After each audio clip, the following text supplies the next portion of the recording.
Anybody recognizes Sheikh Abdul Qadir al-Jilani? Right? He's associated with what? That's Tariq, right? Now, I want another name. Oh, he's not here. There was also, I don't see, I think I will. Al-Rifa'i is here. The Rifa'i, right? Now you see something else. Abu Hassan al-Shadili, that's another Tariq, right? I'm speaking about the Sufi Turuqs of today. The origin of those Turuq, the Rifa'iyya, the Qadiriyya, the Shadiliyya, is that type here. Those are the founders. One thing to say, what you see today in the Sufi Tariqa is not what the founders did. And later on, you can see where Ibn Taymiyyah comes, right? One of the messages of Ibn Taymiyyah, at this time, the followers of all those Turuq were so much deviating. Like, for example, Sheikh Ahmed al-Rifa'i was known for his love of animals, very compassionate to animals, right? Very kind to animals.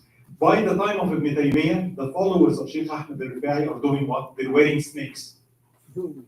Because Sheikh Ahmed al-Rifa'i loved animals, therefore we love all animals. So they consider it a part of piety. And Ibn Taymiyyah is saying, they're starting, dancing and jumping up and down. Ibn Taymiyyah says Sheikh Abdul Qadir al-Jilani never did this, right? As a matter of fact, he will be Sheikh Ibn Taymiyyah. If you go to his Mujallad al-Tasawwuf and Mujallad al-Suluk, he takes one of the books of Sheikh Abdul Qadir al-Jilani and explains it, basically telling people of Tasawwuf. The founder is not doing what you're doing, right? So you see here this attitude, this start of the Sufi tariqas happened here. But the founders are not what we see today. Now, one that happens in this time period, especially 640, where we're at right now, you can see Al-Izz ibn Abd salam, and that's a great scholar of the outward and the inward. Al-Izz ibn Abd salam is known as Sultan al-Ulama, the Sultan of scholars, right? And you'll see his role and how he was an activist, and, right? But also, Abu Hassan al-Shadili was there. Those two scholars will contribute directly to the events, as we see, right? So I just wanted to highlight that, right? And also, of course, you can see later Imam Nawawi, the 40 Hadith Nawawi, right? And he will contribute to the events, right? So we will see all those scholars, inshallah. Right. So one thing also I didn't mention, and this is important, in the time of Salah ad-Din and Nur ad-Din Zinki did something that was kind of new. It was known that previously, even in the Abbasi dynasty, sometimes the Khulafa would want more warriors. So they would buy slaves, you go to the marketplace, buy slaves, make them soldiers, and they fight for you, right? Now, Nur ad-Din Zinki and Salah ad-Din al-Ayyubi did something really interesting, especially Salah ad-Din. He would go and he would buy, from the slave market from the Christian side. So he would go buy Christian young boys, not soldiers, young boys. So they're Christian, they're being sold and he would buy them as young boys. Then what will he do? It's not, I want you as a soldier. First, teach them Arabic, teach them Quran, teach them fiqh, give them to scholars to raise them with adab and fiqh and stuff, right? And then treat them as what? Best food, best clothes. Treat them as almost kids. So those slaves, they weren't really slaves. They saw their ustad as what? It's a very kind person. We're getting the best food, best treatment, adab, ilm, right? And then, once they're teenagers, now starts what? The arts of war, martial arts, sword fighting, bow and arrow, horses, mace, lance, basically experts in martial arts. Now they have the zealousy, they love Islam, they know ilm, they're very zealous, and now they're what? Expert warriors. And they look to Salah ad-Din as what? This is not just a slave master. And then he would free them. Once they graduate, you graduated, here's your freedom, you're free. And then you do what? Now you're a commander in my army. And here is some land. And if you want to get married. So those people, you can imagine their loyalty to this man was how? This is a very, he taught us everything. So they loved this, I won't say master, they call him al-Ustad, almost like a father. And then the way it was that they grew up in cohorts. So he would get a batch, and it's like a family, like an usra, if you will, right? So they became very loyal to the Sultan. And at the same time, now they know ilm, they respect scholars a lot, they love Islam, They know the Quran, but when it comes to war strategy, even how to treat a horse, he taught them so many things. So they're very knowledgeable. Economy, math, philosophy, right? So they're very well educated. And in the battlefield, they are the top knights. They know how to fight in all type of weapons, with all type of combinations. And in the battlefield, they have aqidah, sincerity, they love Islam, and they're very loyal. You get the idea? And those were called the Mamluks, right? And again, this legacy continued, especially in Egypt with Najmuddin Ayyub, right? He had a lot of Mamluks. And what he did is, if you're from Egypt, you know Rhoda is like an island in the Nile. And he built a palace for himself, and beside it, a palace for the Mamluks. He would eat with them, and they were known as the Bahari Mamluk. Bahari means the Mamluks of the sea, the Nile Mamluks, if you will, right? So those Mamalik, they were extremely loyal to Najmuddin, and they are formidable warriors by all accounts, right? And you will see this will shift the tide, as you see. Those people, those Mamalik had one issue. They're strong, powerful, zealous. They would fight for Islam, very loyal to their master. But there was one thing missing from their education. I don't know if you noticed. We said Arabic, Quran, ilm, hadith, martial arts, manhood, adab, science. That's what they're taught. They're taught Arabic, Quran, ilm, Islam, right? Scholars. No, actually, they were not Egyptians, no. They're not Egyptians. They were mostly from Central Asia, right? You know Habib? Habib, yeah. Those people are tough, aren't they? That's the type of people we're speaking about, right? Those are the Mamalik, right? Mostly that's the Kipchaks, very known for their strength, right? Right. What was missing? Something I don't know if you noticed. Where is the female component? They're told it's all boys. Where is compassion? Where is mercy? Where is that touch? You get the idea? The Prophet ﷺ, you had the female component, definitely. Even with Khadija, even before that, right? Musa alayhi salam, the wife of the Pharaoh. There is a touch of feminism, right? And I'm not speaking about the ideology, being the feminine traits. Right? The nurturing component, those Mamalik are learning what? Tough, competitiveness, war, strategy, men fighting, right? And even when they learn the Quran, it's male scholars and fiqh and science, and they grow up to be what? Rough.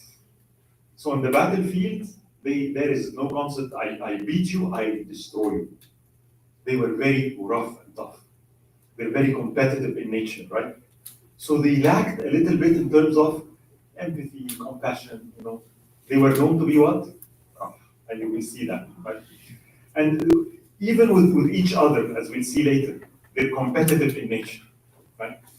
Right. So now we have the Mamalik, right? And again, as we said, let's say the Sultan of Damascus makes this treaty with the Crusaders, gives them Jerusalem, right? What a treason, so that they can fight with him to take Egypt from Najmuddin, right? And we said the Sultan al-Ulama, Al-Izz ibn Abd al-Salam, was outwardly speaking out. And he had to capture him and put him in house arrest, but he kept him with him in the army, right? Which was a problem because he's talking to the soldiers. Right. Now the Sultan of Egypt, Najmuddin, have a problem. The Mamalik, they're not enough in numbers. And his army is not big enough to face this. He wants more soldiers. So the only idea that he had, he said, well, there is one solution. What was it? He said, well, the Khawarizmis. Remember the soldiers of Jalaluddin and the remnants of them. They're, like they're mercenaries. Let's invite whatever is left of them, 20,000, 30, and pay them money. And he offered, I'll pay you if you fight with me. They're supposedly Muslims. But they, okay, fine, you pay that much, we're yours. And a big chunk of those Khwarizmi soldiers now are joining the army of Egypt to stand against the Franks and the army of Syria. Right? Now, the first thing that happened, the news came on their way they are destroying villages left and right. So now, remember the armies of Syria and Egypt, when they fought in the battlefield, people were safe. You know, I mean, if you're living in Egypt in the time, or Syria, it's the Salatin are fighting, but we're safe because those are Muslims. Nobody's interested in destroying Damascus. Nobody's interested in destroying Cairo. They're just fighting over the sea. But the Khwarizmis, they were just wreaking havoc on whatever village they passed. So the news starts like, those are like not like our soldiers. They're rough and they're just very harsh with people. Nevertheless, they come and they join the army of Egypt, and a great battle happens. The Battle of Laforbi. It's very well known, 642, 643 Hijri, right? And the battle starts with now the army of Egypt and the Khwarizmis and the Mamalik versus the Crusaders and the army of Salah Ismail. When the battle starts, something interesting happens.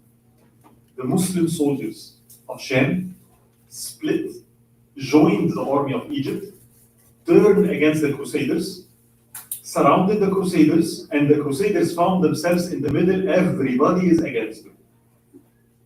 That's what happened. Why did they change allegiance? Why do you think that happened? I mean, imagine you have Muslims in front of you, and you look, and here's the Crusader guy beside you. How do you feel? I'm on the wrong side. I mean, what? And they shouldn't we? I mean, finish them off, right? Plus, Al-Izz ibn Abd Salam, the scholar in the army, he's speaking. People are hearing, so people listen to that great man, and he is influential. So people started, we're not going to help this guy. So once the battle started, the Crusaders charge the Templars, and they find themselves surrounded by Muslims from all sides. And it is said, we call it the minor battle of Hattin, the second Hattin. It was a complete disaster. Most of the Frankish army, the Crusaders, were destroyed in that battle. And of course, Salih Ismail fled. His army is not there, and he started running, right? And it was a defeat, and the army, the Mamluks are now victorious, and now it's time to go reclaim Jerusalem. The Khwarizmis rushed towards Jerusalem. And indeed, they got the city, but something happened. When they took the city of Jerusalem, they were not like Salah ad-Din. Salah ad-Din, when he took Jerusalem, if you know that he was very lenient, very compassionate, very forgiving, right? His clemency. The Khwarizmis, it was no. Killing, massacring, looting. It doesn't matter, Jerusalem or not Jerusalem, right? And then people realize they're kind of out of hand. They're not stopping. They're just going for Muslim cities one after the other, and they're kind of problematic, right? And you can see now Najmuddin is like those people are, right? But something worse happened. The Khwarizmis, right? Now they're mercenaries, right? So Salih Ismail of Damascus figures it out. Those people can fight for me. Or what I have to do is what? Pay more. So he offers to pay more if they switch sides. And Najmuddin finds something strange, find that those people that he broke before, now they're opposed and they're fighting him. Because his uncle paid them more. And he's left with who? The Mamalik. And a battle happens. And with the Mamalik they showed great courage in the battlefield, right? And they succeeded in defeating the Khwarizmis. Right? That battle did two things. It established the strength of the Mamluks, it established the strength of Egypt, right? And of course now Jerusalem, if you will, is within the Egyptian control, right? But now the Khwarizmis, everybody can see they're not good. Eventually people turn against them. And this was the end of it, right? Because of what they are. And a new kind of equilibrium happens, where now Egypt has Jerusalem, right, with the Mamalik in it, right? And alhamdulillah, things seem to be good. What was the problem? There was one issue. Jerusalem fell again to the Muslims, right? Remember, they're not just fighting here. What happens when Jerusalem falls to the Muslims? The news reach where? Yeah. The news reach Europe. What will the Pope do? Send to the Mongols, maybe, but like Europe. You're speaking not about one, all the European nation, the United States of Europe is supporting the Crusaders, right? And now you're facing another crusade. So now the call for a new crusade is happening, and the Europeans are responding, and the King of France, Louis, right, responds, "I'm coming myself." And people are starting to gather, a new crusade is being formed, and attack who? Who did this? Egypt. Egypt is under attack. Right? So that now is starting to happen. Meanwhile, Mongols, what's happening in the Mongols? Something strange. By the order of the great Khan. Now we have a new Khan that came to power. His name is Menko Khan, you don't have to remember that. Gives an edict, an order. Grazing is prohibited over wide ranges of land. If you have sheep or something, do not graze. Why? Any guess? What's they said? We are coming. We're coming, so why not graze? Pony fuel. He decided this is Genghis Khan 2.0. It is time to finish off what Genghis Khan wanted, right? Why did we stop before Baghdad? Now it's time to do what? Resume the conquest of this area.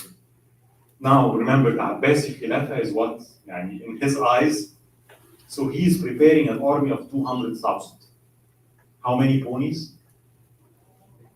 1 million. So you understand, we need grass, right? So he's preparing what? Logistics for what? A huge campaign. Now this 200,000, their mission is what? And he was very clear. He assigned his own brother, right? Hulagu Khan. And now Hulagu enters the picture, right? He assigns for him one mission. Your mission, finish the conquest. Baghdad, destroy it. Right? Destroy the Khilafah. But don't stop there. Take Sham. Right? Not only that, start in Africa, Egypt next. We want to finish the whole area and just keep going. You see this black thing here? You saw it in the map, there is always this black spot. What is that? Armenia? Armenia is like a little bit here, but The northern part of Iran. yeah, but who's there? No? No. Assassins. The assassins. See this small part? The assassins over there. And the assassins are real, and the assassins, their method is what? Assassinate, right? That is why nobody ever dared to enter this black area. Now the order came to Hulagu's what? Those assassins, we don't trust them. It's time to get rid of them. So the mission of Hulagu was what? Get rid of the assassins, and we spoke, those who watched Salah ad-Din, we spoke in details about the assassins and their uprising and their creed and what they did, and they're very real, by the way, right? And get rid of them, get rid of the Khilafah, take Sham, go into Egypt. Army of 200,000, 1 million pounds, right? So now that is in preparation, that is being mobilized. Meanwhile, a crusade is going to happen against Egypt. Same time frame, 648, this is starting, right? And indeed, the King of France, right, Louis himself is heading this, tries to make an alliance with the Mongols, and it fails because Mongols, they're not political. What do you mean by alliance? Doesn't work for them. You want an alliance, Louis, you come yourself in front of me, bow down, you work under me, but equals doesn't work, right? So that did not materialize, fortunately, right? But in any case, Louis decided what? Start the campaign himself. And he starts marching, and again, the target is the same city of Dumyat in Egypt. Get Egypt, go through the Nile, the same thing. Try to get Cairo, make Egypt fall, then we can take Jerusalem. That's the target of this campaign, which is the 7th crusade, right? At Dumyat, right, the Sultan, now Najm al-Din, at this time was extremely sick, was very, very sick. And he sent some of his commanders to basically defend the city of Dumyat. And the news come, where is the Sultan? We didn't hear about anything from him for a week or two. And the rumor spreads that Sultan Najm al-Din died. And there is nobody to rule the country. When that happened, the governor of Dumyat and the troops, they left for Cairo to see what's going on. They left the city unprotected. The people, seeing the army leave, they were scared from the Franks. So they abandoned the city of Dumyat. They left. The Franks reached the city of Dumyat to discover what? Not only there's no garrison, there's no people and the doors are open. So they simply landed took the city, and for them it was like a walk in a park, not a single casualty. The city of Dumyat fell to them without any battles. And that was for them a major moral boost. Like, look at the success we achieved. We took the city, and now we have a beachhead, and this is our base, and reinforcements will come from Europe. And alhamdulillah, it's good, and it's by the beach, and it's great, right? And now the campaign continues. But Salih Najmuddin did not do what, if you remember earlier, the Fifth Crusade, remember what happened with the Ayyubi? Once this happened, he offered what? Jerusalem. Najmuddin didn't do that. Najmuddin was like, he decided, though I'm sick, I'm going myself to lead my army and the Mamalik myself to face the Franks. And he starts marching to meet the Frankish army, right? But what happened? They decided to camp in the city of Al-Mansura, between Dumyat and Cairo, because they realized that the Franks will pass through here. And the Mamluks were in charge of doing what? Defending Mansour. Now Najmuddin, after the Battle of Laforbi, and he realized that the best of his soldiers was the Mamalik. So he started buying Mamaliks by the thousands. Basically, I need more of those. So something was happening in Egypt now. The idea of Mamluks is becoming a systemic thing. Basically, how do you train them? Manuals are being written at this point. How to teach them, manuals for the art of war, how to train a Mamluk, how to ride a horse. As I said, they're very skilled. The training involves, for example, wearing armor and wearing and removing armor while you're mounted on the horse. They're firing. Their training is like they can fire 3 arrows in 1.5 seconds. Just imagine the rate. And of course, firing while mounted. They were experts in this, actually better than the Mongols, right? They trained with all sorts of weapons. Lance and a sword, 2 swords, a sword and a shield, a mace and a sword.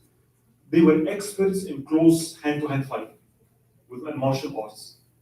So the Franks had the Templars, the sword of iron.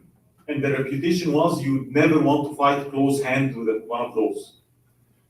Now we see the rise of the Mamluks. They were kind of capable of handling it, as we see, right? So now we have the army of the Mamluks, right? Now headed with the Sultan of Egypt, heading to the city of Al-Mansura, and they decide, to make a plan. By the way, do you know this guy? Sheikh Atif of the Rahma Center. He's from Al-Mansura, that's why I have this here. I forgot to say Sheikh Abdul Jani is not from Egypt. Anyway. Okay, right? So Louis comes, and now we have the city of Al-Mansura, and the Mamluks army is here, and there's a river in between, and both camps, happen, and trebuchets and fire, and they start attacking, and the Mamluks are ambushing them at night, and something else happens. The Mamluks start to notice the Egyptians are by the thousands joining the army.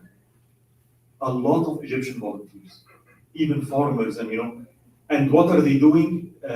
Ambushing the Franks here and there, assassinating them here and there. And what was going on? In this camp, the 2 scholars, Al-Izz ibn Abd al-Salam himself and Al-Shadili himself, they were there among the soldiers. Doing what? What's the role of a scholar? The scholar is in the battlefield. He's not sitting home in the minbar telling you go fight them. He's there, right? And they have such a credibility, especially Hassan al-Shadili, because of the way he speaks and his spirituality. People really love him. And the reason I'm emphasizing this, what is Tasawwuf known for today? When you see Sufia, it's passive. He's going to sit in the masjid, do what? His dhikr. Abu Hassan al-Shadili, where is he doing his dhikr? And that's the founder. So you tell me, if you're following Abu Hassan al-Shadili and you're going to be passive, that's not their way, right? This is not what it's about, right? So anyway, the Europeans decide, march to Cairo. Again, the same arrogant attitude. We're done, just it's a done deal, and they decide to push forward and go towards the city of Al-Mansura. And as we said, the scholars like Ibn Salah, Izz ibn Abd al-Salam, Abu Hassan al-Shadili is within the Muslim army, right? And then we know what happened. So for example, this is a dua written by Abu Hassan al-Shadili, right? They call it the sword of the Shadili. It's a dua asking Allah to destroy the enemy. It's a dua that is used basically, and he's teaching people. You know, when you're in the battlefield, here is and a very sincere, heartfelt dua against what may Allah bring victory to us, Ya Allah, very effective, right? And Abu Hassan Shadli, at that point, his vision wasn't good. And he used to fight himself. And people would ask him, Sayyidi, you don't, right? How? You don't see well and you're fighting. He said, when the eyes of the hearts are open, the eyes in the head doesn't matter. So Abu Hassan Shadli is himself in the battlefield, right? Which is interesting. Now, to just give you some of the stories that we have stories that Egyptian farmers, starting Egyptians are sometimes we're very clever, and I'm Egyptian myself, right? I mean, we have our ways, right? So that farmer comes, it's a real story, he gets some watermelons, throw them in the Nile River, right? And then he gets a watermelon, empties it, wears it on his head, and he goes among the watermelon. Now the watermelon is floating, and the Franks, they go, oh, watermelon! Right? And they take off the armor and they go to get the watermelon, and what does he do? He grabs him and takes him as a prisoner, right? So the Franks now are seeing what the Egyptians are becoming very bold. It's not only the Mamluks, the Egyptian population is now not fearing the Franks at all. They're attacking day and night. And again, that's the effect of the scholars, right? And again, the battle continued for some days till something happened, right? The Sultan Najmuddin Ayyub. He was, as I said, very sick. He was so sick that he passed away at that moment. And now what will happen? If the people know that the Sultan died, it's a problem. But the Sultan, his wife, he had a wife that he loved. Her name is Shajarat al-Dur, the Queen of Pearls, right? Or the Tree of Pearls, if you will, right? That's her name. And she one day was a slave, and he freed her, and he loved her, and he married her, and she used to be with him in all, there was a love relation, definitely. In all, everything, right? She was always with him. So it was this queen that saw what happened and said, I can't tell people that the Sultan died. I mean, what will happen? That's the last thing we want now. So she agreed with some of the top Mamalik. Let's keep it a secret. And I tell people that the Sultan is sick. And you, in front of people, whenever you want something, write it down, and in front of people, give it to me. I go inside, and I have the stamp of the Sultan. I stamp it and come out and tell you, here's what the Sultan wants. Right? But meanwhile, we have to have someone. The Sultan had one son. His name is Turan Shah, right? And the Sultan, Najmuddin, used to say, he's my son, but he's not fit to rule. Don't put him in power. And his plan was, if I die, I'm going to give Egypt to the Abbasi Khilafah, they pick whoever. Let's forget this dynasty thing, right? But my son, no. And she was in a very critical situation. We need a leader. So she decides, well, better than no one. So she sent some of the Mamalik privately to the son of the Sultan, Turan Shah. Your dad passed away. Please come as soon as you, I'm preserving this place for you. Come as soon as you can so you can take the throne of Egypt and lead the country. And she dispatched this, and he was on his way. And Shajarat al-Dur now is what is taking all the decisions behind the scene, if you will. Right. Meanwhile, as you can see now, the two camps and the river, right? Something interesting happened that would spark a change. A traitor from the Muslim camp goes to the Franks and offers them, I know a place in the Nile that you can cross. Follow me. Pay me and follow. So they paid him some money, and they sent their top troops, the Templars and top knights, led by the brother of the king, Roberto, the brother of the king of France, right? And follow and cross the river and see, and then surprise the Muslims. And indeed, it was true. They cross, and they found the crossing, and now the Franks are crossing. Fajr time, the Muslims are sleeping. The Franks are not there. A surprise attack happens. And the Franks storm the Muslim camp while they are not ready. And indeed, the Muslims could not resist the attack of the Templar Knights, the charge of the Templar Knights. And they start to pull back. Nevertheless, those Mamluks were trained in the art of strategy. So their training involves what? You have a front line, Plan A, and if it fails, what do you have? Plan B. So they already planned, and there was a plan in place that if something happens, they had a plan B already planned. And one of the leaders that emerged is Baybars at the time, and he is the one that led the Mamluks retreat, leave the camp, right? Go to the city of Al-Mansura. Go inside the city. And the Franks, of course, saw that. The Mamluks are, we defeated them. They're, khalas, it's time to do what? Take the city of Al-Mansura. Destroy the army, right? And they headed directly to the city of Al-Mansura. Once they were inside the city of Al-Mansura, what happened? That was an ambush, right? Baybars had all the Mamluks inside the city, including even the civilians that were joined, but especially the Mamluks. And they surprised the Franks with something, right? I think I do have it here. The Mamluks, for the first time, engaged the Templars in hand-to-hand close-quarter battle. The Templars were known as big and strong, right? But they found out that the Mamluks are so well trained that they engaged. They were not, and they were also heavily armored, and they used this dangerous weapon, the mace. Why is that very dangerous? Even if you're wearing an armor, you can carry it. It's iron. Imagine if I hit your armor with this. Even if you're wearing a helmet, it will give you a concussion. This, even if you're wearing a chainmail, it will break your ribs. Right?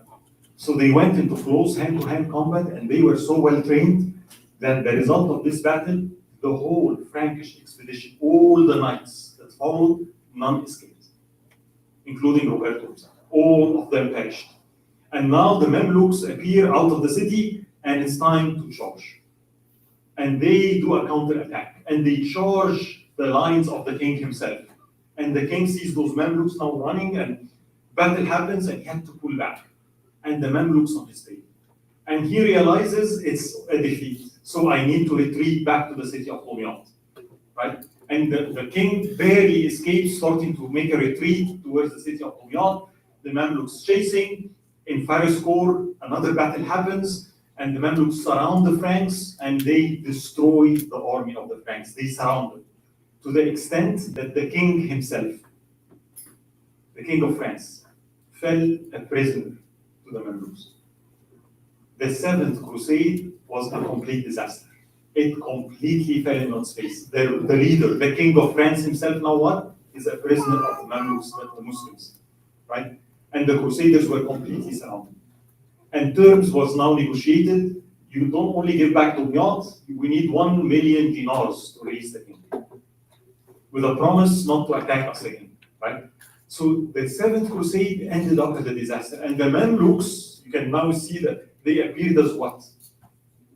Victorious. And powerful and loyal, and right?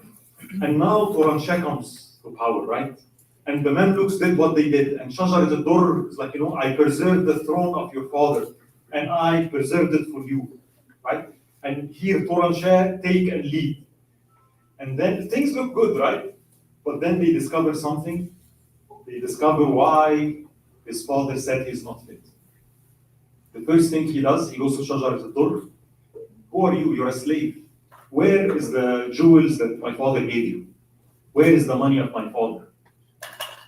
And he starts accusing them. He goes to the Mamluks. Who are you? I remove all of you and put my own men. One night he was drunk. He's drinking.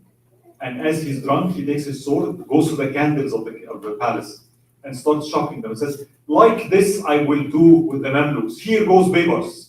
Here goes Aqtai. What do you think happens? The Mamluks they're strategists. They're trained for strategy. They strike first. So they see this guy is going to kill us. They go and speak to Shajarat al-Durr, the Ustad's wife, and they find that she too has what? He's not. So they conspire to do what? We're not going to wait. They're trained like in strategy, and they're harsh. So this son of our Ustad that is going to kill all of us, we strike first. And they strike and they kill the Sultan's son, Turanshah. Right? Now what's the problem? He takes over. Who takes over? The seat is empty. He did. What should we do? Who should we bring, right? Then should it be one of the Mamalik, like Aqtai or Aybak? Aqtai is one of the Mamalik, very powerful. Aybak is like more lenient. Baybars, this young hero of the battles. But nobody will accept the Mamalik. People are looking for the, the royal dynasty of Bani Ayyub, right? And they decide something interesting. The new ruler is Shajar al-Durr herself. Why? Right? You can look at the map, right? So, Shajar al-Durr, everybody agrees. The Mamalik, their loyalty is to the Ustad, right? If the Ustad dies, the Mamalik are not loyal to each other. They're competitive. So if you decide to be the Sultan, why not me? If you decide to be the Sultan, why not me? You see?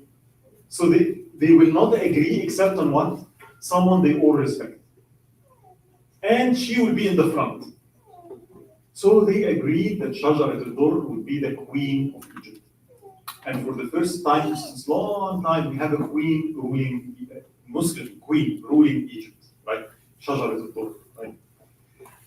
Now with Shajar al-Durr, she's a very wise woman, by the way, right? Very clever. But people didn't like that. Even in the United States, you saw what happened in the next elections. I don't need to comment. We're living in the 21st century. You saw what happened, right? Even now. So imagine back then, people were like, the Abbasi Khalifa sent a message, right, telling the Egyptians, if you do not have a man, let me know, I'll send a man to rule you. Right? This is, And people are not happy, and some scholars said this is not the time for this. I mean, we have the Crusaders, the Mongols, we need a man. And Shajar al-Durr tried her best, and then she comes up with a very interesting plan. Once you sit on the seat, something happens. Whoever sits on the seat of power sometimes. Now Shajar al-Durr kind of liked it. Like the seat is cozy, right? So what's her plan? What do you think the plan is? I want to stay in power. So I need a man, right? So I can marry one of them, right? Put him in the front, and I rule. Now if I marry the strong one, he'll take over. So let's pick the weaker one, right? Which is Ayman. More lenient, more weak. I take him, I put him, and he's the Sultan and Mu'izz. People will see him as the Sultan. I'm there. I'm like I did with I know how to rule, but he's just the face, right? And she picks Ayman and marries him, and now he's the Sultan of Egypt, a Sultan al-Mu'izz. Mu'izz Uridin Ayman, right? And she's like, okay, now I'm from behind the scenes. Ayman is smart, and he starts buying his own Mamalik, and he starts taking control, and he's starting to show power. The one that was not happy is who? Aqtai, because he's more powerful, and why him? Right? And he starts to, and he almost insult him. He never called him Sultan, he told him, yeah, Ayman. Right? Because he's not, in his head, you cannot be my Sultan, we're like equals. And I'm ahead of you. So the idea that you're my Sultan is not, I'm more deserving, right? Now, and of course, Ayman, for him, that's not a bad deal. You get a second wife. And of course, I can imagine him going to his wife saying, Wallah, it's for the sake of Egypt. I had to, they told me to do that. What can I do? It's a responsibility. There's nobody else, right? Whatever, right? If you have a second thoughts about this or something, right? Anyway, now Aqtai thinks, interesting.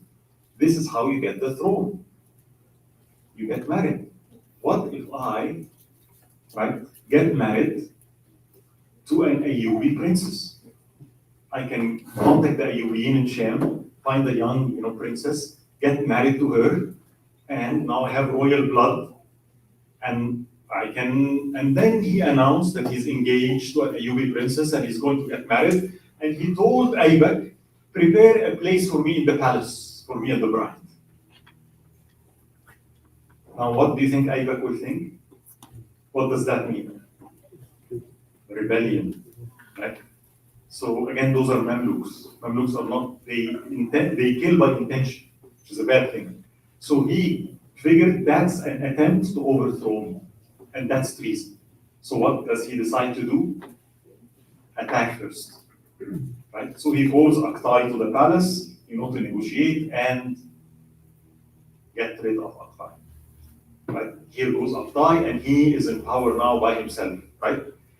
A rift, if you can see now, a rift happens between the Mamalik, those loyal to Aqtai and those loyal to Aybak. Aqtai's follower, including Begors, very powerful Mamluk, the one that led the Battle of Mansoura, we'll see him later, and the strongest of Aybak's Mamluk, Saifuddin Qutuz. And now there's a rift. All those Mamalik loyal to Aybak started fleeing from Egypt because our turn is next. So a rift starts happening between the Mamluks of Egypt. But now things doesn't end there. Guess what? Just in case you're thinking about that, right? Aybak says, not a bad idea. Marrying an Ayyubi princess brings legitimacy. So what should I do? That's a good idea. So what if I get married to an Ayyubi princess? Let's get a third wife. Well, imagine, and now we have someone legally a princess, and it gives me more legitimacy, and we're an Ayyubi now, and why not? Let's get a third one, right? And he announces that he wants to get married to an Ayyubi princess. What happens? Who gets upset? Now Shajar al-Durr is furious. This man turns out to be strong. He's going to put me on the side. And he is going to get married jealously. If that's what he thinks, that's what he gets. Which means what? She plots and she kills Izzuddin al-Malik al-Mu'izz, right? And now what? And you can see that this is a very crazy move. She's a very wise woman. That's a very unwise act. What is next? What will happen? She didn't calculate jealousy, right? Again, in case you're thinking about it, think twice. Just think that, right? Especially if you're Egyptian, by the way. Right? So the only one left was Qutuz. Saifuddin Qutuz to get by. And now we have what? Shajarat al-Durr, maybe I should be the Sultana again, right? And then the first wife, Ali, the first wife of Aybak, if he was married, right, is very upset. He got married to this Shajarat al-Durr, and then she killed him, and she's going to get away with it? No. So she starts telling Qutuz, Qisas, he killed my husband. And Qutuz at this point had bigger problems, so he kind of, what, you guys deal with it, right? Here, take Shajarat al-Durr, give it, figure it out. And once that happens, what does Ali do? Right, very well known in the Egyptian history, Egyptian people know that, right? So she decides to get rid of Shajarat al-Durr. She told all her servants to take you see the qubqab slippers, but they're wooden. Beat Shajarat al-Durr with the qubqab to death. Right? A very interesting way. So Ali ends up doing what? Killing Shajarat al-Durr. Another famous thing, Ali in Egypt is, what is Ali, by the way? In Egyptian? Dessert, right? There's a very famous Egyptian dessert called Ali. Now, legacy is, when that happened and her son, she had 8 years old son, now can go to power, she was so happy, so she did this dessert and distributed it for people. Right? This is the story of Ali in Egypt. Anyway, what I want you to see here, look how it looks. So what's the lesson we can see here? You see, this is the throne. You see what happens? How many people die for this? And the throne is still there, right? And everybody's there. You see this love of wealth and status? Everybody is there. Everybody killed each other. The only one left, Saifuddin Qutuz. He was pushed to be like the one on the throne. And what he decided to do, he said, okay, let's take the young Ali, Ali Aybak's son, 8 years old. He will be the Sultan, but I'll be the one that takes care of his affair, if you will. Right? We rule under him. And Qutuz found himself in that position. Right? The time that this happened, as you can see, we'll see next, was the time that the Mongols were destroying Baghdad and threatening Egypt. And this is happening. Shajarat al-Durr, is she Mamluk or she Egyptian? No, Shajarat al-Durr was not Egyptian, was actually a slave girl brought from Central Asia. And what happened is the Sultan liked her, so he freed her and then married her. and she became the Sultan of Egypt, right? And you saw what happened. All the jealousy. She brings a husband, and then he attempts to get a wife. She becomes jealous. She kills him. Now his first wife comes after her, kills her. You know, a very interesting chapter in history, right? Anyway, now this is happening in Egypt, right? Meanwhile, the plan of Hulagu is being mobilized. Hulagu has now a plan to invade and get the mission accomplished. His plan was the following, and it tells you how much he planned to take Baghdad. Right? First, his own army. It is said it's like a small city, 200,000 with 1 million ponies. Just imagine the size. How much area do you need for ponies to graze? So the army is literally miles army, right? So it's said it's like a small city movement, right? So a huge army. Second, he decided I need allegiances, I need alliances. So I don't know the region. So there is the Armenian king. Armenia is a very small Christian, kingdom that was always battling with the Seljuks. So the Armenian king went himself to the Khan, Minko Khan. And unlike the previous, Pope delegation, he went himself and he presented himself as what? I'm your loyal servant. Once he did that, Minko Khan was so happy. And he started promising him, and he started giving him big titles, and he started promising him all the cities that the Seljuks took from you. Once I would give them back to you. And why did he need them? You have information about the Muslims. Give me that. So that was one. The second, the Seljuk Sultan position. The Seljuks were like in Asia Minor, right here. They were so scared from Hulagu Khan. It is said one of them, unfortunately, he sent to Hulagu Khan a gift. And it was what? A shoe. And in the shoe, he ordered them to draw his picture, the picture of the Seljuk Sultan. And he told Hulagu, it honors me that you put your feet on top of my head. Any more words? This is how it was in the past. This is how low those Salatin went. This is the dying end of the Seljuks. One day was a powerful empire. The Seljuks one day, they have El Arsalan, you have the Nobel Mulk, they were powerful. Now look at what they became. Right? Just agreeing, just let me live, I'll be under you. So now Asia Minor, like basically this area, is actually a part of the Mongol Empire. Literally, right? And I help you out. The worst part was the following: the Ayyubiyin. The one that is most shocking for me was the grandson of Salah ad-Din al-Ayyubi. You know the name of Salah ad-Din? Al-Nasir Yusuf Salah ad-Din. His grandson name was Al-Nasir Yusuf Salah ad-Din, the same name. But what a difference. So the grandson of Salah ad-Din, the one that's named after him, he offers an alliance with Hulagu. Not only that, I am going to send some of my troops to help you invade Baghdad. It doesn't get worse than that. Not only that, Badr al-Din of al-Mosul did the same thing. So we start to see the Ayyubiyin are starting to ally themselves with the Mongols because they view it this way. The Khalifa is going. And the Mongols are powerful. So maybe if I ally myself with them, they will spare me. Nasser Yusuf had a plan. His plan was, if I ally myself with the Mongols, I ask them to help me invade Egypt. As we see, that was the plan, right? And you'll see it happen, materialize. Now the only problem was the assassins in the way, right? Right.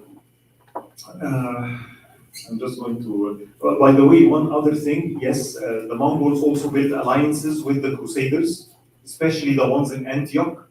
The Crusaders of Antioch agreed to ally themselves with the Mongols. So now the Mongols, they're 200,000 plus the Armenians, plus the traitors among the Ayyubiyin, plus the Crusaders.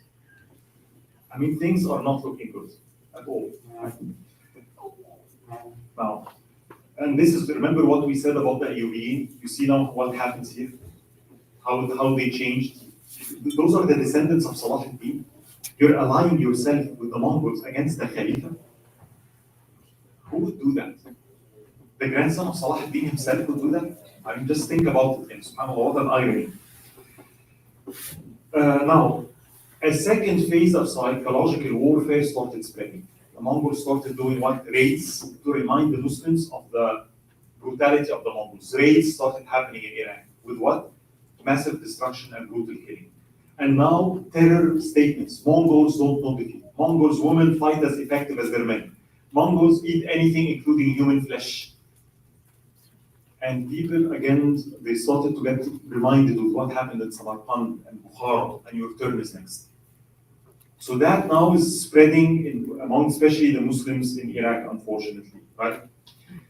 But before they can continue, Hulagu decides it's time to get rid of the assassins. And he starts his attack by saying, I'm getting rid of the assassins. The Abbasi Khalifa, unfortunately, he thought that's great. He's not attacking me, he wants to get rid of the assassins, so be it, right? Still completely oblivious, which is interesting about what's happening, right? Now, this is an interesting thing that we know from, remember Badruddin Lolo of Mosul, the traitor, right? He receives 2 letters, one from Baghdad and one from Hulagu. The one from Baghdad, the Khalifa is telling him, send more dancers and musical instruments. The ones from Hulagu send siege engines and siege engineers to help us against. And he said, read the 2 letters and cry at the state of the Muslims. The Mongols are asking me for siege engines. The Khalifa is asking me for belly dancers. And I don't, you can see what state, the Khalifa has. He's not here, right? He's not aware about what's going on, which is terrible, and again, yes, the Hulagu starts laying siege to the forts of the assassins. The forts of the assassins are very well fortified, and the siege drags, and Hulagu starts attacking. He takes some of the forts, but they're resisting. So he sends to their leader, telling him, you know what, I'm not here for you. I just want to get rid of the Khalifa. So let's have a treaty. Surrender the cities to me, I leave you alone, and we both fight. It's about Baghdad. And the leader of the assassins agreed. And they start, unfortunately, delivering the forts to Hulagu. What happens to the leader of the assassins? His fate. He sends him all the way to Mongolia, to Menku Khan himself, right? And he who goes to Menku Khan himself, and Menku Khan, the great Khan, says, why is this man here? All what you did is the pony that carried him, you misused it, right? Why is he here? I don't want to speak. Who's he? Get rid of him. And he disappears on the way back. Nobody knows how, or they killed him, basically. Right? The assassins, it took a little bit of time, but the end of the assassins came on the hands of Hulagu Khan. And he dealt with them and he destroyed the assassins completely. Right? And again, I don't have the time for the details here, right? Once that happens, now you can see the roads to Baghdad is clear, right? And now the target is, it's time to attack the central piece of the Khilafah capital, Baghdad, right? But Hulagu was afraid. Remember, they're shamanists. They believe like a little bit of, superstitious. So he started saying, what will happen if I kill the Muslim Khalifa? He's still afraid. The Muslim Khalifa is the follower of a prophet. Those people, are they special in any way? Maybe if I kill him, will the universe collapse or something? Literally. So he went and started asking some astrologists, some Muslim astrologists.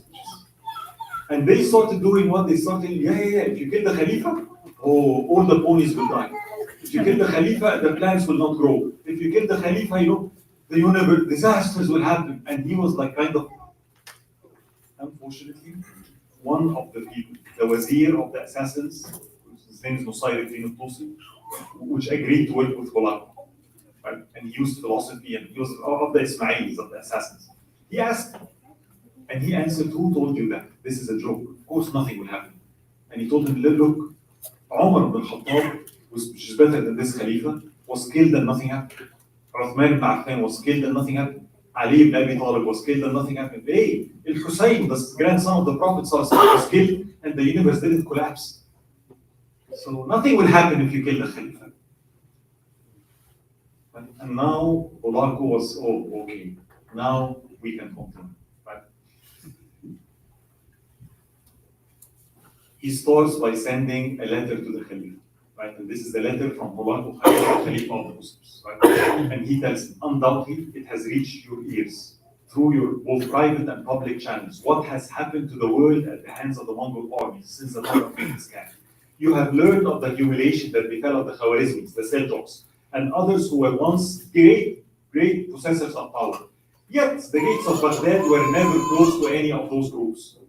So how can these gates be closed to us, despite our power and authority? We have advised you. Now we say to you, avoid hatred, conflict, and malice, mashallah, Allah is a man of peace. Right?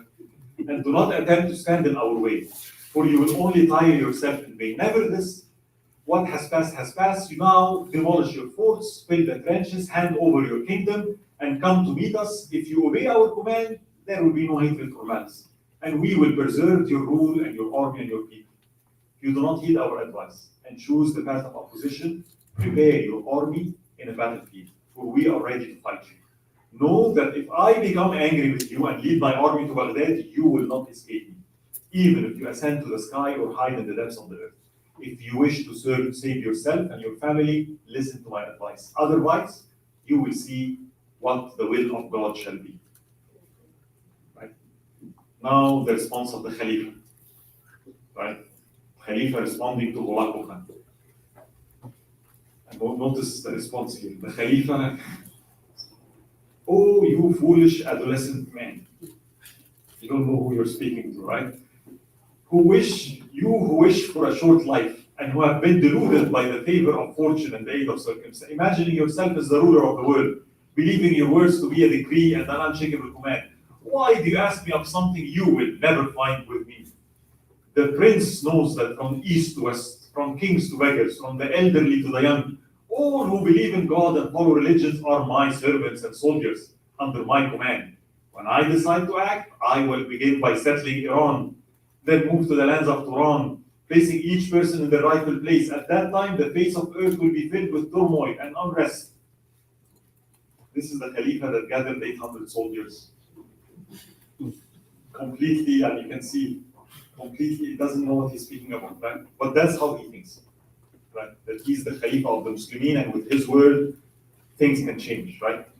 And then, however, I do not desire hatred or conflict, nor do I wish to cause harm or suffering to the people. Nor do I seek through the movement of armies, especially since I am one heart and one tongue with the Khan and Hulagu Khan. Meaning what? I agree with you guys. We are speaking the same language. Notice what he's saying, right? And he's saying what? If you, like me, sow the seeds of love, what concern do you have with the trenches of my people and their force? Take the path of friendship and return to Khorasan. As long as you leave me, it's okay. The lands of Islam is fine. Notice how bad this is. You destroy center, it's okay. The Khalifa of the Muslimin is telling him, it's fine, we like each other. I'm with you. Stay where you're at, and we have love and peace, and we're good. Right? And then, notice the last statement. But if you desire war and battle, do not hesitate for a moment. I have thousands upon thousands of cavalry and infantry ready for combat. So you hear this and you say, MashaAllah, the Khalifa, yani. Right? But in reality, what is to back this? What have you prepared over the last 30 years? What have you done? Right? There is nothing to back this up. At this point, right, the Abbasi Khilafah, of course, it's delusion. Hulagu did something else. He, again, as usual, sends spies within Baghdad. He finds that there is unrest. The Shia and the Sunnis have been fighting. The head of the army is Sunni, and there is Shia population in Iraq, and there is sectarian violence. So what does he decide to do? The wazir of the Khilafah is a Shia. The head of the army is a Sunni. So he goes to the Shia wazir. Sorry, the wazir of the Khalifa, his name is Ibn al-Aqami, is a Shia. Right? So you see, you have here is the Khilafah, the wazir is Shia, and the army is under a Sunni, right? And there is unrest. So of course, Hulagu decides to do what? That's an entrance. So he goes to the wazir, and he promises, look at the Sunnis, they're oppressing you, they're killing you left and right in Iraq. And you have been under their dynasty for how long? And things are not good for your people. And look what happened in the few years ago, how the army did this and that. And if you align yourself with me, once we remove the Khalifa, guess what? Who's going to rule next? I promise you, now you can be in power. Now your people, we want to bring, again, we're tolerant people. The Shiites have been oppressed a lot under the Sunnis, and we want to bring justice, we want to bring them to power. And Al-Aqami decides to do what? Decides to help Holako. And he becomes one of the spies of Holako inside the palace of the Khalifa. One of the things he started doing is weakening the number of the soldiers of the Khilafah, reducing the size of the army, right? Giving updates to Holako regularly. So now you have the Wazir as your spy, right? Now,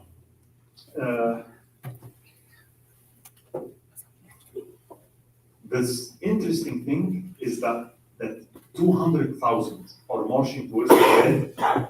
You would think the Khalifa would notice it before. He did not realize till the armies of Holako were miles away on them.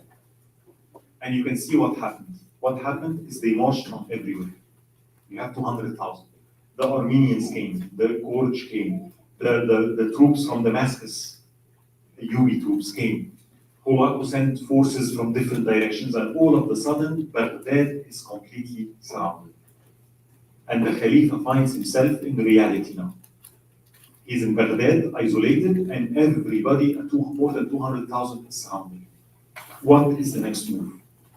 Right? Now, this is a story by Ibn Kathir narrates this, which tells you a lot of things. This is Ibn Kathir, he says the following. The Mongols surrounded the Caliph's palace, showering it with arrows from all directions, until, notice this, a dancer who was playing in front of the Khalifa and amusing him, was struck by an arrow that came through one of the windows. She was killed while dancing before the Khalifa.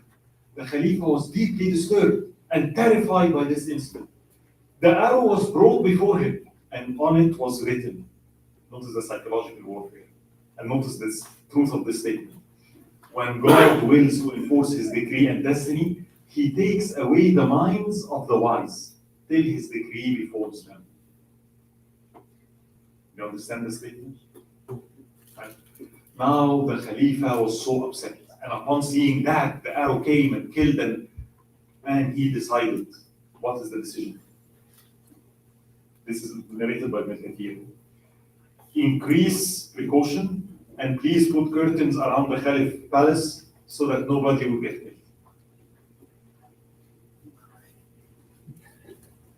I don't need to, if you want me to comment on this, this is the state of Baghdad is surrounded. And you're sitting watching belly dancers and all what you care about is just hide so that nobody gets shot. Right? Now the statement that Holako wrote on the arrow is a part of a hadith. The hadith is weak, but it's a part of a hadith, which tells us what?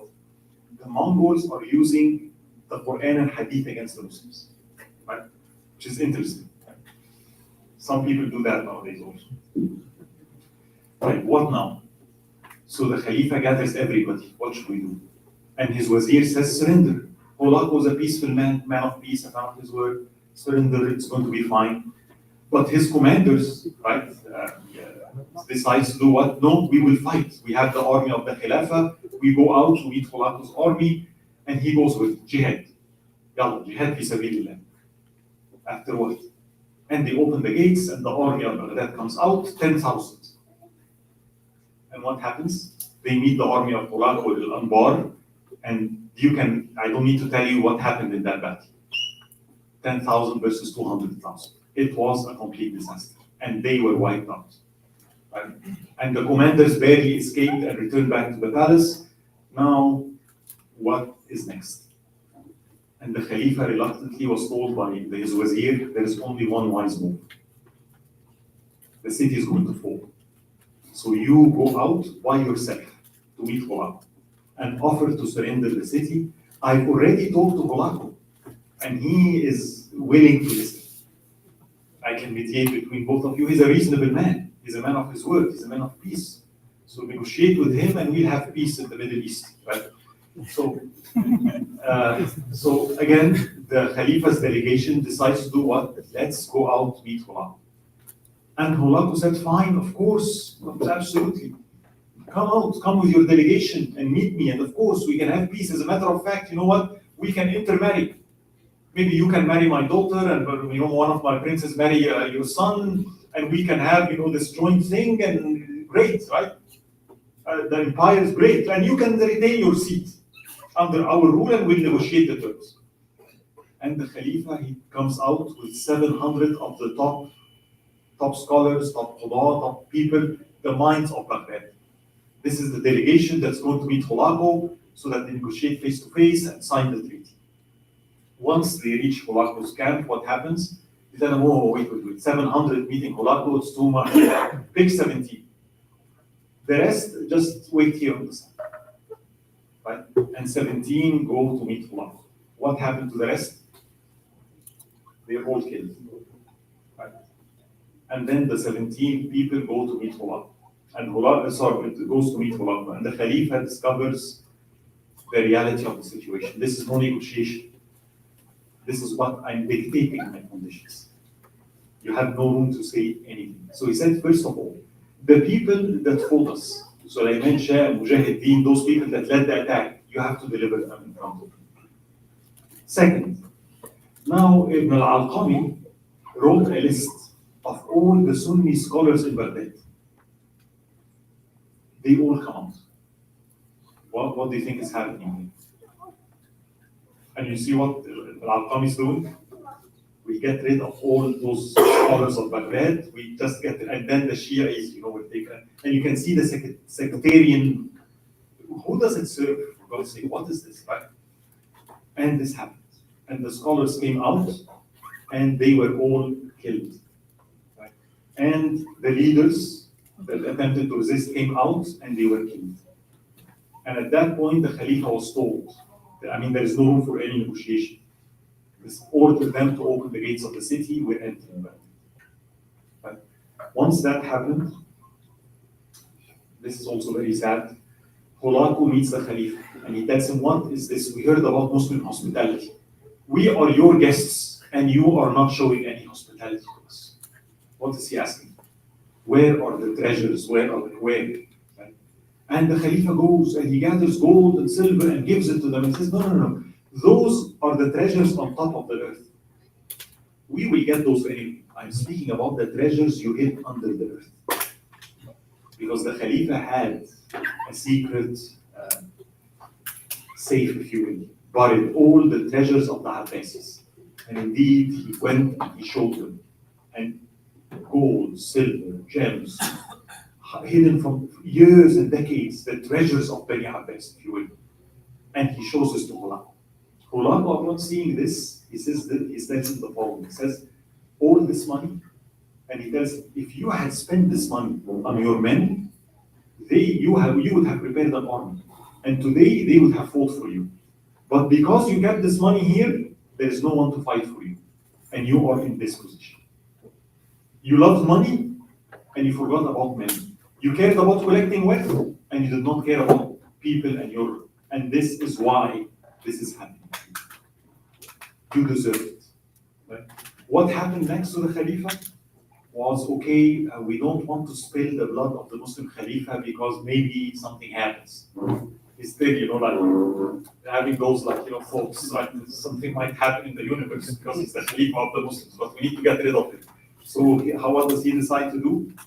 Roll the Khalifa in a rug, right? So make sure his blood doesn't spill, and then order the ponies to run over him. Right? In another narration, put him in a sack and kick him to death. Right? And the Khalifa of the Muslimin, for the first time, this is one of the darkest points of history. And in a very humiliating way, the Muslim Khalifa is killed.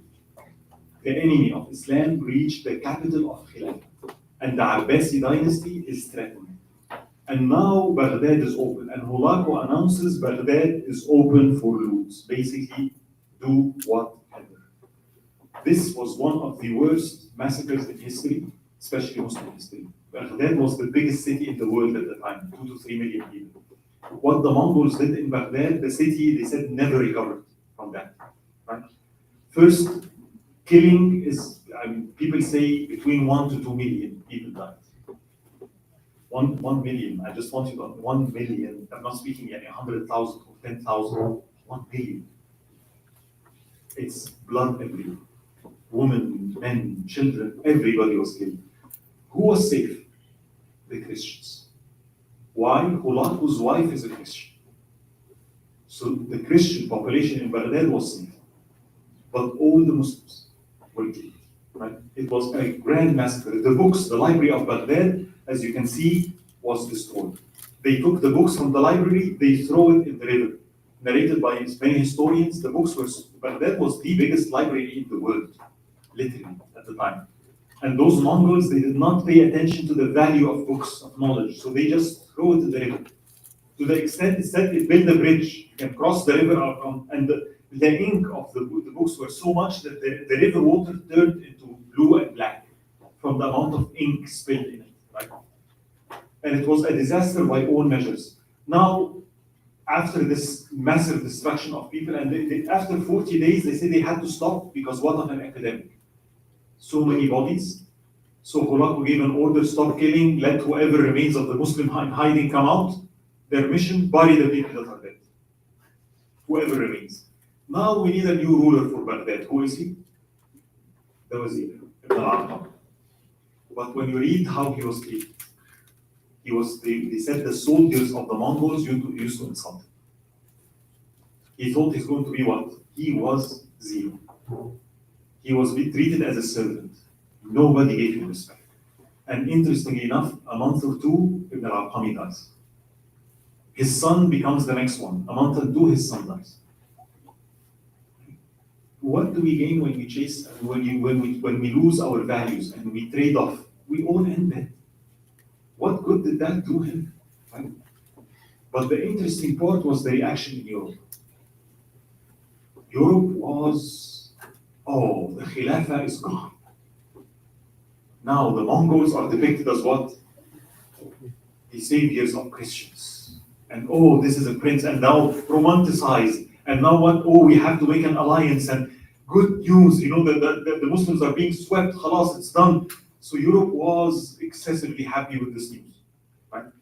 Interesting fact, it's this same year that Uthman ibn Urtughlur was born. So the Muslim Khalifa dies, and Uthman is born. You know, Uthman is the founder of the Uthmani Khilafah, right? Same year, interesting, this is just an interesting fact, right? Right. Now, after that, Hulagu calls for a meeting. How we are going to the new Middle East plan. We have to divide the spoils. Plan meaning what? Who takes what now? You have the Armenians, you have the Georgians, you have the Ayyubiyin, you have the Seljuks. Like everybody comes, so I, Hulagu, will decide what you guys want. So in the meeting, he decides the first thing. And Nasser, by the way, here is what the Seljuk Sultan sends special gifts to the Hulagu, right? And Nasser Yusuf did a mistake. He sends gift to Hulagu with a special request. He did not come himself, he sent his son with some gifts to Hulagu, congratulations, but I have a request from you. What was it? Now that we helped you and now you opened Baghdad, please send some of your Mongol warriors to help me open Egypt. The obsession. I still need to get Egypt. That did not go well with Hulagu. Why? He viewed that as an insult. He did not come himself. And what? You are telling me to open Egypt for you? Who do you think you are? You come here and I will decide who takes what. Lest you think that you have any power or that we're really equals or something. Right? So Hulagu was really upset from that. Right? Of course, Haythum, the king of Armenia, was rewarded. All the cities that the Seljuks took from the Armenians was returned to them. Right? The Crusaders, right, of Antioch, he ordered the Ayyubiyin return some of the cities that Salah ad-Din opened to them with a new promise. When we take Jerusalem, I'm going to give it to you. That's my promise to you because you joined our campaign. Now in Nasser Yusuf, I want you to do that. He was not happy with him, right?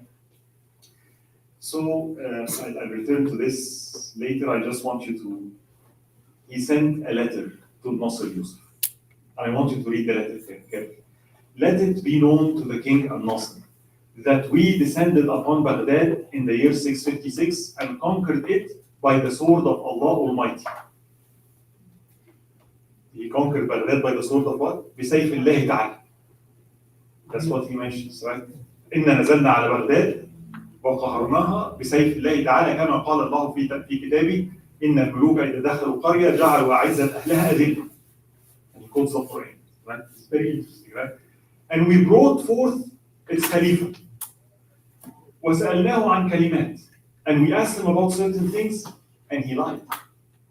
And he had gathered and owned valuable treasures, yet his soul remained cheap and lowly. جمع الجواهر الثمينة وكانت نفسه خسيسة. Like it rhymes in Arabic, right?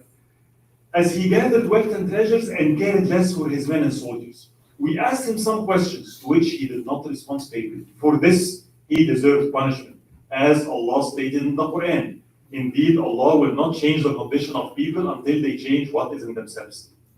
MashaAllah, Allah was very religious. Right? And by the way, he says, when he speaks about the Khalifa, the statement is not true. He says, وَكَانَ قَدْ نَمَا ذِكْرَهُ وَعَظَمَ قَدْرُهُ. This Khalifa of yours had a grand status and fame. وَنَحْنُ نَعُوذُ بِاللَّهِ مِنَ الْكَمَالِ وَالتَّمَامِ. And we ask Allah, for refuge from ever claiming to be perfect or high in status. Allah was very modest. Did he know Arabic? What? Who's writing this? You see what he did? Tusi. He has traitors among us, Muslims. Writing, knowing, you think he knows the Quran? They know how to hurt him Islamically. Write for me with your language. Write use the Quran. Use the Arabic. If you read it in Arabic, the message rhymes. It is very well written. Whoever writes this message, it rhymes, it's scary. Right? It's very profound. It's very rich linguistically. Right? This is not Quran. This is a Muslim. And it's Nusayruddin al-Tusi. This Ismaili. Ibn Qayyim later calls him the atheist wazir of Hulak. Literally, he calls him that. Because of, anyway. Undoubtedly, we are the army of Allah on his earth. نحن جنود الله في أرضه. بس Hulak to speak. He created this, he created and empowered us over those upon his wrath has descended. Let the fate of others serve a lesson for you, and let our warning and words deter you. Fortress cannot protect. Armies are neither harmful or helpful. Your prayer against us will not be answered or heard. Where did he, by the way, this is a part of hadith. دعاء لا يسمع. دعاؤكم علينا لا يسمع. Why? Notice what he says. You have consumed the forbidden. Nasr Yusuf used to drink wine. You have consumed the forbidden, betrayed your oath, spread heresies, and indulged in wickedness. Rejoice then in disgrace and humiliation. Today, you will see the reality of what you knew to be true, right? And this is a verse from the Quran. كما قال الله تعالى, and those who have wronged will come to know what end they will meet. We have awakened you with this message. Hasten to respond definitely before punishment descends upon you suddenly while you remain unaware. I want you to see like the method, the psychology and the use of Arabic in the Quran and the eloquency behind that, right? Now, what do you think Nasr Yusuf should do? Either of you want that. What will he do? By the way, he was warned, just to tell you. This happened before. Remember when everybody was with Khulafa? The Ummah has good men. There was one person that resisted. There was one person that decided not to do that. It was one of the Ayyubis, right? Al-Kamil Muhammad, right? And he ruled the city of Miyafaqi. And he went to Nasr Yusuf before Baghdad was sieged. And he was telling him, Khulafa is coming, what will we do? I need you to help me, we have to stand against him. And of course, Nasr Yusuf told him, no, Khulafa was a good guy, we'll see, don't worry about it. And he left him alone. Kamil Muhammad of Miyafaqi was the only one. When Khulafa sent him a message, He responded, I'm fighting. There was one true person that stood. And he announced that Mir Fakhrin is going to stand and resist the occupiers. And as such, Hulagu, of course, saw this as what? A terrible threat, right? Now, when this happened, right, Nasir Yusuf, the descendant of Salah ad-Din, decided to do what? Now Hulagu was threatening him. And you have to come personally in front of him. And Nasir Yusuf was afraid. If you come in front of Hulagu, he might decide to kill him. So he was left with only one choice. What was that choice? Nasir Yusuf announces jihad fi sabilillah. Allahu Akbar. And he raises the flag. All the armies that want to fight the invading Mongols. Nasir Yusuf that helped the Mongols attack Baghdad. Nasir Yusuf that asked the Mongols to invade. Now Nasir Yusuf is a pious jihad fi sabilillah. He's going to stand defend the lands of Islam in the name of the Salah Day. And people started gathering. And this is, by the way, extremely dangerous because some people are sometimes very sincere, and you can gather around someone who's just playing words, and it will be very frustrating. And people started gathering around him, and he starts to form an army. He has Aleppo and Damascus. He forms the army outside of Damascus. He does not stay within the city. And the Mongols came. They lay siege to the city of Aleppo.